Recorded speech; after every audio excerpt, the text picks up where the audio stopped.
Hello, j'espère que vous allez bien. On se retrouve aujourd'hui pour un nouvel épisode. Toujours aussi contente à chaque fois de vous retrouver. Aujourd'hui, j'ai préparé des petites notes sur des post-it. Non mais toujours plus. Et bien évidemment, des petits post-it en cœur. Il faut toujours être dans la vibes, dans la yes I do vibes, comme on dit. J'ai pris mes petites notes parce qu'aujourd'hui, on va parler des comportements qui n'attirent pas pour trouver l'amour ou en tout cas pour commencer une relation. Ça peut être dans la période avant même de rencontrer quelqu'un. C'est vraiment des comportements qu'on va avoir et qui vont repousser en tout cas les autres ou l'amour. Et du coup, aujourd'hui, j'avais envie de vous parler un peu de ces comportements-là, vous donner des clés si jamais vous avez ce type de comportement pour éviter justement, ou en tout cas faire peut-être un travail sur certains de ces comportements pour éviter d'en faire des vérités absolues chez vous et surtout de vous empêcher de rencontrer quelqu'un parce que vous avez ce type de comportement. Bien évidemment, ça marche dans les deux sens, c'est-à-dire que ces comportements-là, ils vont aussi bien évidemment ne pas vous attirer chez quelqu'un. Et du coup, par exemple, si vous rencontrez quelqu'un mais qu'il a un de ces comportements-là, ça risque de freiner en tout cas la relation, bien que la personne vous plaise, etc. Si cette personne a ce type de comportement, généralement, c'est que c'est pas très positif ou en tout cas qu'il y a quelque chose à travailler. Donc, le premier comportement, et bien évidemment que ça paraît évident, c'est le manque de respect. Alors pour moi, je pense qu'il n'y a pas pire comme comportement, c'est le manque de respect, c'est-à-dire que ça va être des personnes qui vont insulter les gens, mais c'est pas forcément envers vous. C'est là où je veux préciser, c'est que ça va être parfois des comportements envers des personnes juste du quotidien ou que vous allez rencontrer. Par exemple, ça va être, je sais pas, vous êtes au restaurant et la personne, elle va trop mal parler au serveur. Ça peut être un exemple. Ou alors, ça va être quand vous êtes, je sais pas, au supermarché et la personne va hyper mal parler aux hôtesses de caisse ou aux hôtes de caisse. Enfin voilà. Je parle vraiment d'une expérience qui m'est déjà arrivée. Alors ça, c'était une personne en couple, mais typiquement, ce type de comportement-là, si vous voyez une personne avec ces comportements-là avant même de vous mettre en couple, bah c'est clairement à fuir. Pour la petite story time, j'étais hôtesse de caisse pendant un peu plus d'un an, pendant mes études. C'était un job étudiant. Et un jour, en fait, il y a un homme qui était, je pense, de mauvaise humeur. Et c'était un samedi matin, je m'en rappellerai toujours. Et en fait, il y a plusieurs articles qui passaient pas. Et du coup, moi, je devais attendre à chaque fois que la responsable vienne badger. Et en fait, à un moment donné, il s'est énervé parce qu'il devait attendre. Il m'a regardé en mode pourquoi je dois attendre, etc. Et moi, j'ai regardé, je fais j'y peux rien, enfin, c'est pas de ma faute. Et il était en mode oui, avec votre petit air insolent, etc. Il a commencé à me trop mal parler. Et vraiment, genre, je me suis dit, mais il va me frapper. Et il s'est tellement énervé qu'il a laissé sa femme en plan et il s'est barré. Et là, j'étais en mode, mais what the fuck? Genre, qu'est-ce qui se passe? Le mec est complètement fou. Donc voilà, ça c'est typiquement un exemple d'une personne qui manque complètement de respect. C'est ce type de comportement qui fait fuir les gens et qui fait fuir pour bien évidemment se mettre en relation avec quelqu'un. Donc si vous rencontrez quelqu'un qui est tout le temps là à se moquer des autres, rabaisser, critiquer, insulter, dénigrer constamment, il n'y a déjà rien d'attirant dans ce type de comportement, mais en plus de ça, c'est hyper négatif et ça montre une très mauvaise image de la personne. Et inversement, si toi t'es du genre à toujours un peu te moquer, critiquer, dénigrer, sans aller jusqu'à l'histoire que j'ai racontée, on va peut-être pas aller jusque là, mais rien que juste d'être tout le temps en train de se moquer des autres, être là dans la critique, en fait ça montre une image très négative de toi et du coup ça n'attire pas. Et ça, moi, c'est quelque chose que j'ai remarqué vraiment au fur et à mesure des années que j'ai grandi, etc. Où nous, déjà en France, on a beaucoup tendance à critiquer et c'est vrai qu'en ayant vécu pas mal à l'étranger, je me suis vraiment encore plus rendu compte de ça. Et aujourd'hui, c'est quelque chose qui m'insupporte mais d'une force. Alors bien évidemment, ça m'arrive de critiquer parce que je suis humaine et voilà, ça fait partie aussi peut-être un petit peu de ma culture vu que je suis française, mais au-delà de ça, vraiment être tout le temps en train de critiquer constamment, tout le temps il y a un problème, dénigrer les autres, toujours, des fois je vois des trucs sur les réseaux sociaux, je me dis mais comment on peut être aussi méchant? Enfin, je sais pas, même entre femmes, normalement on est censé soutenir, etc. Et des fois, je vois des trucs, mais vraiment ça me choque. Enfin, ça me rappelle une de mes copines qui est assez présente sur les réseaux sociaux. Elle s'est pris un taquet sur un élément de son physique. Mais le 3/4 des commentaires, c'était des femmes. Et vraiment, mais j'ai pas compris. Je me suis dit, mais comment on peut être aussi méchant, en fait. Et du coup, voilà, c'est ce type de comportement-là qui, pour moi, est à fuir et qui, clairement, n'attire pas du tout l'amour et n'attire pas du tout les gens. Parce que, en fait, pour moi, déjà, le respect, c'est dans une relation la base. Et si déjà toi-même ou les personnes que tu rencontres n'ont pas de respect pour les autres, comment veux-tu que dans une relation, il ait du respect pour toi ou toi avoir du respect pour lui ou elle? Pour moi, c'est vraiment l'élément numéro 1 qui n'attire pas, c'est le manque de respect. Ensuite, la deuxième chose, ça va être l'égoïsme. Alors, il faut être un petit peu égoïste dans la vie et moi, je suis la première à le dire parce que des fois, on a besoin de se faire passer en priorité, des fois, on a besoin de se faire passer avant les autres, etc. Par contre, l'égoïsme dans le sens où tu vas être constamment en train de parler que de toi, ne pas être en train d'écouter l'autre, toujours vouloir que tout tourne autour de toi, de tes pensées, de ta vision, etc. Ne jamais être dans l'ouverture vers les autres, en fait, tout simplement que c'est pas possible. Et pour moi, l'égoïsme démesuré peut impacter fortement une relation parce que si tu te mets en relation avec quelqu'un qui ne parle que de lui, qui ne pense qu'à lui, à un moment donné, il y aura un déséquilibre parce que c'est pas le but d'un couple, c'est pas deux personnes qui pensent qu'à elles et qui ne pensent pas à l'autre. Bien évidemment que tu dois penser à toi parce que la première personne à qui tu dois donner de l'amour, c'est toi-même. Mais si tu es dans une démarche d'être en relation, bien évidemment que tu vas devoir donner un peu de ta personne et de ta considération à la personne avec qui tu vas partager ta vie. Et donc pour moi, oui, tu dois être égoïste d'une certaine manière, mais non, tu ne dois pas être égoïste dans tout. Le monde ne se concentre pas que sur toi. Si tu es constamment en train d'être le centre du monde, mais que tu ne t'intéresses pas aux autres autour de toi, à un moment donné, il y aura un décalage et un problème. Et en fait, ce type de comportement, ça n'attire pas. C'est un peu genre les personnes qui sont ultra populaires, qui s'intéressent qu'à elles et à leur petit nombril. En fait, à un moment donné, ça n'attire pas. Parce que si tu es constamment centré sur ton propre nombril, comment veux-tu créer une relation avec quelqu'un? Enfin, pour moi, c'est juste pas possible. Typiquement, si je rencontrais un homme qui était centré sur lui-même, qui était hyper imbu de sa personne, hyper égoïste, qui en aurait rien à faire de moi, qui parlerait que de lui, qui s'intéresserait pas à moi, qui me poserait aucune question, etc. Franchement, il y aurait même pas l'idée dans ma tête de construire une relation avec cette personne parce que je me dirais, en fait, le mec, il est en couple avec lui-même, il a juste besoin de compagnie de temps à autre, mais c'est tout, quoi. Donc voilà, ça typiquement, c'est un comportement qui n'attire vraiment pas. Donc à doser, c'est-à-dire que oui, il faut être un peu égoïste parfois parce que des fois, on va avoir tendance justement à l'inverse, à faire passer le bonheur des autres avant le sien. Et pour moi, c'est juste un équilibre à trouver entre trouver son bonheur, trouver son équilibre et bien évidemment apporter de la bienveillance, de l'intérêt auprès des autres, tout simplement. Le troisième comportement qui pour moi est extrêmement red flag et qui n'attire pas du tout et parfois malheureusement on ne le voit pas dès le départ et ça peut venir après, mais ça va être tout ce qui est autour du manque de confiance en soi et de la jalousie excessive. C'est-à-dire que tu vas être tout le temps là à douter de la personne, à vouloir espionner ses moindres faits et gestes, regarder dans son téléphone, toujours trouver des choses qui ne vont pas, essayer toujours de dénicher quelque chose qu'il aurait pu faire, voire l'espionner. Alors il y a des gens qui le font, hein, clairement. Moi j'avais un ex clairement qui m'avait avoué qu'il m'avait espionné, hein, clairement. Alors est-ce que c'était vrai? Est-ce que c'était des techniques de manipulation? I don't know.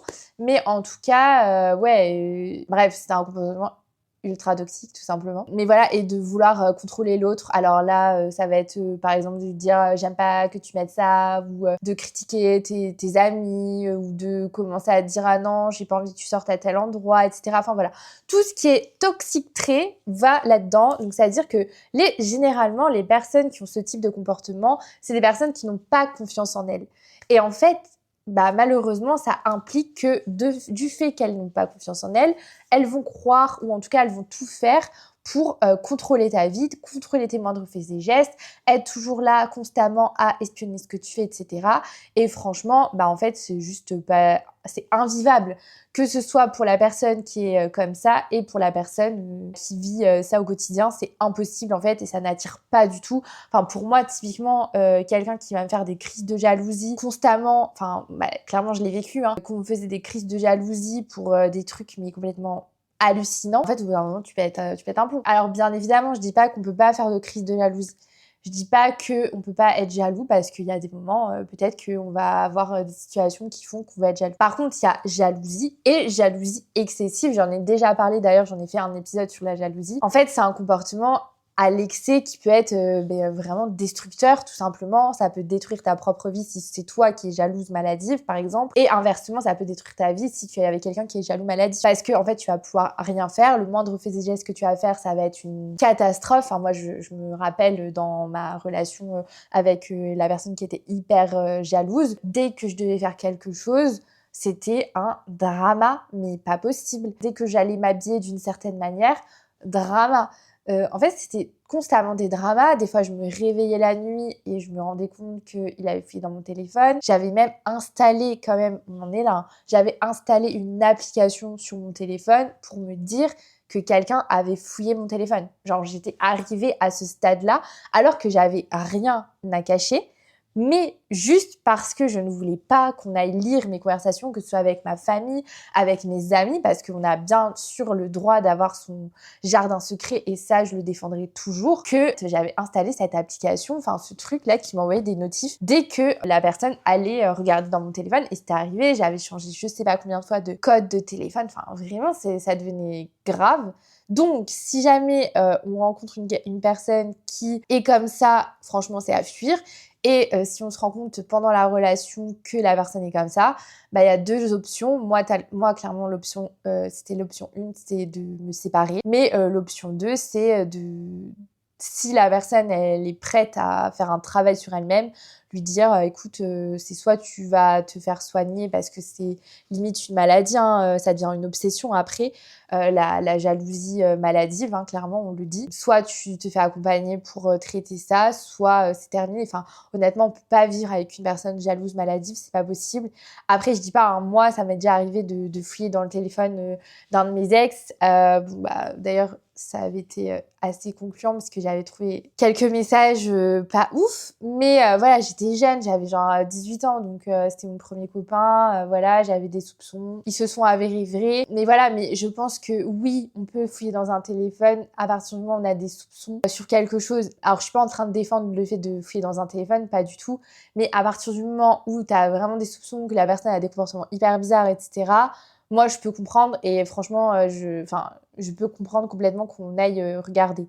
Après, si c'est vraiment constant, que tu te réveilles la nuit, que tu vois ton mec qui est sur ton tel et tout, là, à un moment donné, ou ta meuf d'ailleurs, c'est pas possible en fait. Clairement, c'est pas possible. Et moi, je suis contre ce type de comportement. Et d'ailleurs, après avoir fouillé dans le téléphone de mon ex à l'époque, donc quand j'avais 18 ans, je ne l'ai plus jamais refait, parce que je sais pas si c'était déjà très mauvaise expérience, clairement. Mais en plus de ça, je me suis dit, en fait, si tu as des soupçons, soit tu en parles, soit si vraiment tu te rends compte que tu es dans une relation où tu peux pas faire confiance, c'est terminé. En fait, j'ai plus envie de prendre la tête avec soupçon, pas soupçon, doute, pas doute, vivre dans le nanani, pas du tout. C'est très radical maintenant, j'avoue. Et si demain j'arrive à vraiment un stade où j'ai plus du tout confiance en la personne avec qui je suis, typiquement je prendrai une décision, parce que je sais que j'ai pas envie de vivre dans un doute et un flou constant. Et de deux, si j'ai pas confiance en la personne avec qui je partage ma vie, en fait, c'est qu'on n'a pas d'avenir ensemble, tout simplement. Ensuite, le quatrième comportement qui fait fuir pour attirer l'amour, ça va être d'être tout le temps dans le négatif. Et alors ça, je déteste, mais d'une force. Je crois qu'il n'y a pas pire, enfin franchement si, avec le manque de respect, etc. Mais vraiment, les gens toujours négatifs, qui sont là à se plaindre H24, qui sont toujours dans la victimisation, qui ont toujours un problème. Bah voilà. Ouais, vous voyez ma réaction, c'est juste épuisant en fait pour moi. Et voilà, les gens qui voient toujours tout en noir, qui critiquent tout et tout le monde, bon, j'en parlais déjà tout à l'heure de la critique, mais en fait c'est pas possible. C'est pas possible et moi je connais des personnes comme ça et je sais que en relation amoureuse, en tout cas, je ne pourrais absolument pas. Parce que c'est juste pas possible de vivre au quotidien avec une personne qui est tout le temps qui a tout le temps un problème, il y a toujours un truc qui va pas, il y a toujours je sais pas, qui voit toujours les choses négativement, il faut toujours qu'on les plaigne. Enfin, c'est pas possible. Et vraiment, moi, je sais que en relation amoureuse, je pourrais pas vivre avec quelqu'un qui est comme ça et je trouve qu'il y a rien de moins attirant que ça. Oui, ouais, c'est ça. Il y a rien de moins attirant que ça. Enfin, franchement, qui a envie d'être avec une personne qui est tout le temps en train de se plaindre, tout le temps négatif? Enfin, clairement, pas moi. Justement, à l'inverse, bien évidemment, on peut vivre des situations compliquées. Et moi, la première, en 2025, je vous ai dit, c'était une année très, très, très dure. Et franchement, il y a des moments, oui, j'étais dans le négatif, mais j'ai toujours cherché des solutions pour justement sortir de cette phase-là. Et quand j'étais vraiment dans le négatif, bah, j'essayais de m'isoler un peu pour ne pas impacter en fait mon entourage. Je dis pas qu'on peut pas être triste, je dis pas qu'on peut pas vivre des moments difficiles, etc. Par contre, quand c'est constant, quand c'est H24, enfin à un moment donné, tu sais, soit tu vas consulter, soit tu prends en main certains pans de ta vie pour les améliorer. Mais tu peux pas juste être là à te plaindre H24, te dire ouais ça va pas, nanani, mais derrière ne rien faire pour arranger les choses. En fait, c'est plus ça qui est encore pire pour moi, c'est que de se contenter, de se complaire dans ça. Et je sais, il y a beaucoup de gens qui sont beaucoup dans la victimisation, dans le fait de se complaire dans le négatif et dans le fait qu'on va toujours les plaindre, etc. Et en fait, à un moment donné, c'est pas possible, c'est pas viable. Et typiquement, je sais que, en tout cas, en relation amoureuse, pour moi, c'est un comportement qui est vraiment pas attirant. Si tu es dans cet état d'esprit-là, essaye de déjà régler tes soucis, essaye de te faire accompagner, de trouver des solutions, d'aller de l'avant, de voir des choses positives, même dans le négatif, etc. pour avancer, en fait. Parce que tu pourras jamais construire une relation stable, saine, heureuse si toi-même tu n'es pas heureux et si tu n'arrives pas à trouver un minimum de bonheur dans ta vie. Le 5e point, c'est de jouer un rôle et de manquer d'authenticité. Pour moi, ce type de personnes-là, c'est des personnes qui sont assez fake, c'est des personnes qui sont fausses et pour moi, il y a enfin vraiment à chaque fois j'ai envie de dire il y a rien de pire mais en fait tous ces éléments-là ne sont pas positifs de tous les cas. Mais en fait de faire les faux semblants, c'est pas possible. Tu peux pas commencer une relation en mentant sur qui tu es, en disant que tu es une personne comme ça alors que c'est pas le cas. Enfin, en fait, l'authenticité, c'est la base. Et si tu peux pas être toi-même, si tu peux pas... si t'es avec quelqu'un, si tu fréquentes quelqu'un qui ne peut pas être soi-même, ou si toi, tu ne peux pas être toi-même avec une personne, bah pour moi, c'est que la relation, elle peut pas se créer. Tu peux pas créer une relation sur des fausses notes. Pour moi, c'est hyper important d'être avec quelqu'un qui ne joue pas un rôle juste pour plaire aux autres, etc. Et d'ailleurs, ça me fait penser... Alors, je veux pas mettre tous les commerciaux dans le même bateau, mais quand même daté quelques commerciaux dans ma vie et à chaque fois c'était un peu ça, c'était vraiment toujours à se donner un rôle, jouer avec les gens, etc., être un peu menteur. Et pour moi, mais red flag d'avoir fréquenté des commerciaux. C'est hyper réducteur, je vais me faire taper dessus s'il y a des commerciaux dans le lot qui écoutent mon podcast et je suis navrée d'avance si je vous blesse.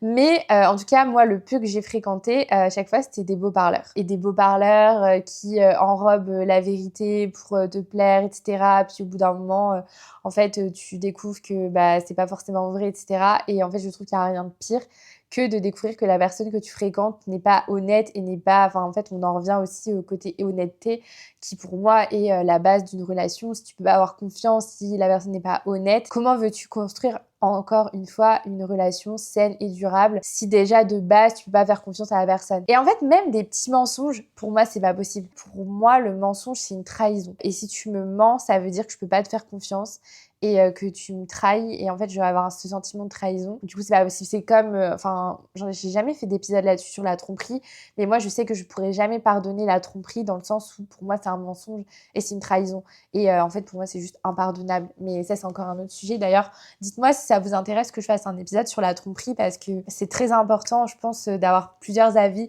sur le sujet. Et moi j'ai des personnes autour de moi qui ont pardonné, d'autres qui n'ont pas pardonné, etc. Et du coup voilà, n'hésitez pas, la petite parenthèse, n'hésitez pas à me dire si c'est un sujet qui vous intéresse. Pour moi, le manque d'authenticité, vraiment, c'est un red flag et c'est à fuir pour moi. Mais bien évidemment, je pense que voilà, il y a différents types de personnes avec des degrés différents. Mais je pense que si tu sais pas être toi-même, si tu peux pas être 100% honnête dès le départ d'une relation, autant ne pas la commencer, tout simplement. Et enfin, le 6e point et dernier point, ça va être d'être constamment dans le passé. Franchement, pour moi, c'est très difficile, selon moi, de construire une relation saine et durable avec quelqu'un si tu es déjà en train de parler de ton passé dès la rencontre. Enfin, moi, je sais que ça m'est arrivé de dater des personnes qui me parlaient de leurs ex dès le premier date. Et moi, inversement, quand je le faisais, c'est que généralement,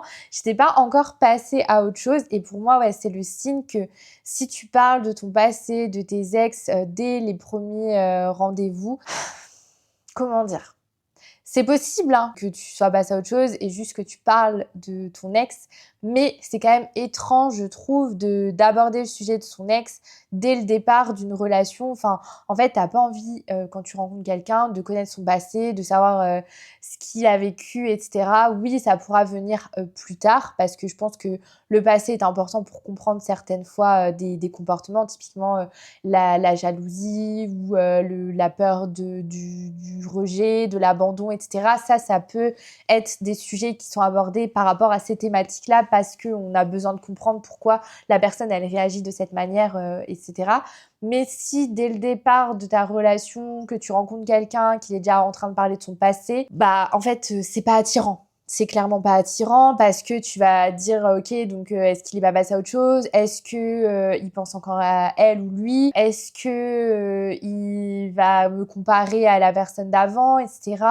Et du coup pour moi c'est un comportement qui est vraiment pas forcément attirant, voire pas du tout. Si je devais te recommander une dernière chose, c'est de ne pas aborder ton passé quand tu rencontres quelqu'un, de régler aussi ce que tu as vécu dans ton passé avant de commencer une relation. Bien évidemment, c'est pas une vérité absolue, et comme je dis toujours, je n'ai pas 100% raison, et ce que je dis c'est par mon propre point de vue et de ce que j'ai pu voir, échanger autour de moi en parlant d'amour, de relations, etc. Et croyez-moi, c'est mon sujet favori. Comme je dis, j'ai pas la vérité absolue. Ce que je vous partage, c'est des conseils.